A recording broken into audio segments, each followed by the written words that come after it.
Hey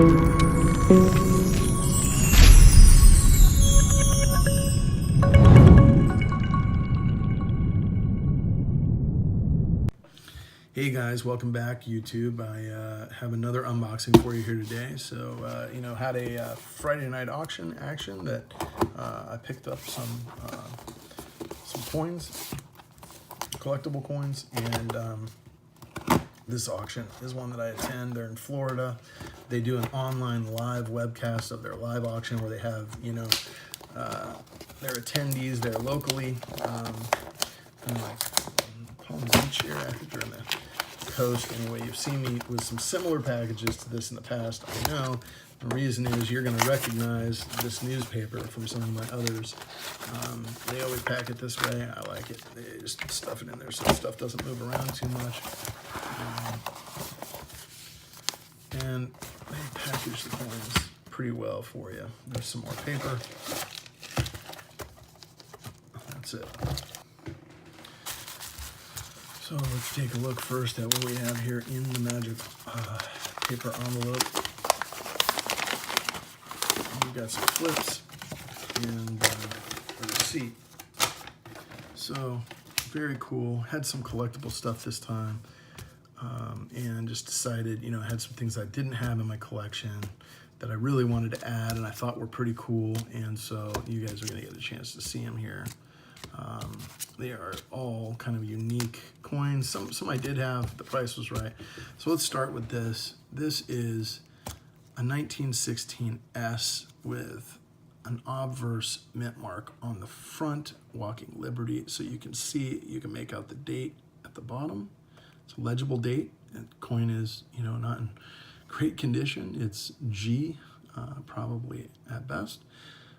G4 or something like that, but these things list out pretty good, and I did not have one with the S mint mark. I have, I believe I have a D, or maybe I don't. Maybe I have the, I have the regular 16, but not the mint mark, so I was able to get this, and it's a rare date with that mint mark on the obverse. Just check the back of the coin, see what kind of condition it's in, so you can sort of see here. Well circulated, but it's still got a lot of the words visible and not worn off, which is kind of cool. There's some markings on the some hash marks and stuff on the eagle, but overall, good collectible value. The next is also a rare year. It's a 32D Washington quarter. So that's a 32. The bottom of the date is really starting to go, but you can make out that it's a 32. And then if we go to the back, you can, this is also very worn, but you can see the mint mark in place. I'm going to take a closer look at this actually, guys, because I am seeing an S mint mark. Yeah, that certainly is an S mint mark. This is a mismarked coin. So, typically, I would say, you win some, you lose some, but I'm looking at this thing through the loop. You guys look at this in the camera. This thing is clearly not a D. That is an S mint mark.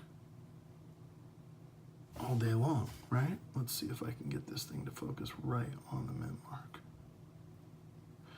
That is an S. And it is in rough shape, but it is a rare date marked as a 32D, and it is actually a 32S. So next up, got a 17D on the obverse D date on this, or D mint mark rather. So there is the coin, there is the 17. This coin I was able to get for $5.50.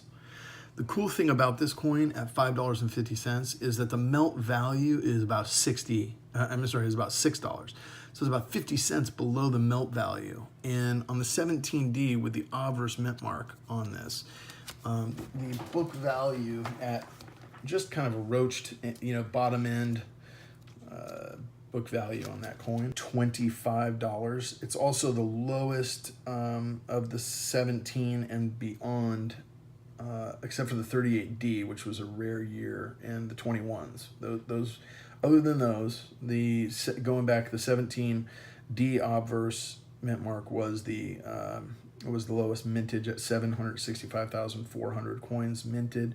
When I can get one with that below melt value, guys, I mean, like, it's just, it's great. You're getting your collectability with your silver. You're getting your silver value. You're adding to your stack, but at the same time, you're getting some numismatic value built in. I mean, they're not printing it. These things aren't getting minted anymore, right? So over time, they get melted down, they get thrown away, they get lost, and the value of these will rise, or should rise, I would say.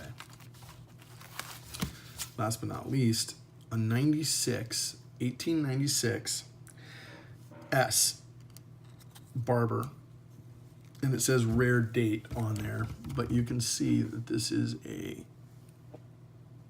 1896. Let's see if I can get the date in focus. 1896. It's in poor condition.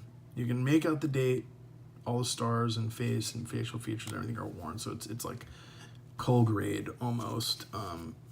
But even in the poorest of grades, in G4, which would be the worst that they will grade it, the worst quality, below that it's kind of culled. This is definitely below G4, but it's, it's going to be priced somewhere at about a third of there, I would guess. There's 1,141 about that were minted, and this is a $115 half dollar. $115 is what the red book has it at. $115 coin, and I paid $11 for this. So this particular coin I got for 10% of what the book says. I got about twice silver value into this. So, I'm paying, double melt premium on it. But for a year that is extremely rare, that the book has at, 115 for the coin, and not have it in your collection and be able to add it, I think it's pretty cool. And for $11, I would buy these all day long. Next things are a couple mint sets. Well, actually a proof in this case. The proof is, let's see here, a 1956 proof set. So it's got a nice yellow colored holder. One of the things I'm going to look for is I'm going to get close up on that particular eagle right there. And I'm going to see, is that eagle type 1 or 2? Because on the 56, that can make a big difference in value. And I can tell from looking at it through the viewfinder even here, that that's got 3 feathers to the left of the perch. So that is going to be a type 2 and not as rare as the type 1, which would have 4 of those feathers and less design detail in the eagle. That's kind of the way they did those. So, that was a sharper design. Halfway through the 56 year, they started doing that. They started minting them with a little bit different strike on the eagle. Different design to give it a little more, fine detail. And so as a result, the ones in the first part of the year there was 2 different types actually. There was one that had more separation between the 4 feathers, and then another where the feathers were a little closer together, but those are type 2 different, kind of an A and B, I think, of the type 1, and rarer probably by twice the price. And then a double mint set is what this is. Pretty cool also. Double mint set. And let's take a look at the date here. The 60s, there's a small and large date variation, maybe only on the proofs, I'll have to look, but this would be a more common large date if, in fact, there is a difference. And I don't really know. It's a trivia question. I would have to look that one up. But anyway, it's pretty cool to have a PND set. So typically these would be in a holder. They go for $47 to $50 in their original government packaging on eBay if you're looking for a 60 mint set. They come with both the P and the D, the Philadelphia and the Denver mint. Getting them like this is very common, that people would take them out of the packaging and put something in it that they thought was a little sturdier, that would hold up better. It ends up getting cracked and scarred, and also, oftentimes didn't have acid-free materials inside, so you get weird toning, sometimes very beautiful toning, other times, it just roaches your coins out, but pretty cool. You know, you can tell this was a coin collector that held onto this from the 60s. Probably bought it, put it in this, stuck it in their collection and forgot about it. Anyway, thanks YouTube. Remember to subscribe and like, and I will come at you with the next unboxing, and look forward to talking to you again soon. Thanks.